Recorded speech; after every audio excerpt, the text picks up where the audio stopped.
मेरा नाम wing commander अभिनंदन है। मैं भारतीय वायुसेना में एक लड़ाकू विमान चालक हूँ। मैं टारगेट ढूंढने की कोशिश कर रहा था। आपके एयरफोर्स ने मुझे गिराया। उसके बाद मुझे अपना जहाज छोड़ना पड़ा था जो टूट गया था, और मैंने इजेक्ट किया।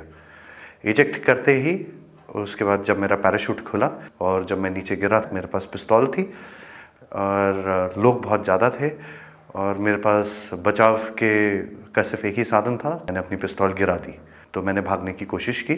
मेरे पीछे लोग आए थे, उनका जोश काफ़ी ऊंचा था। उसी समय पाकिस्तानी आर्मी के 2 जवान आए एंड उन्होंने मुझे बचाया वहाँ से। पाकिस्तानी आर्मी के एक कप्तान थे, वो आए, उन्होंने मुझे इन लोगों से बचाया, मुझे और कुछ होने नहीं दिया।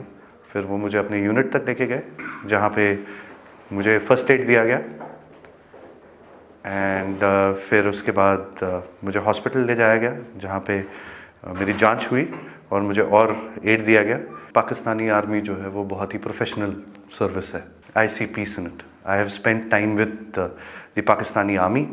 आई am very impressed. Indian media बात हमेशा बढ़ा चढ़ा के कहती है।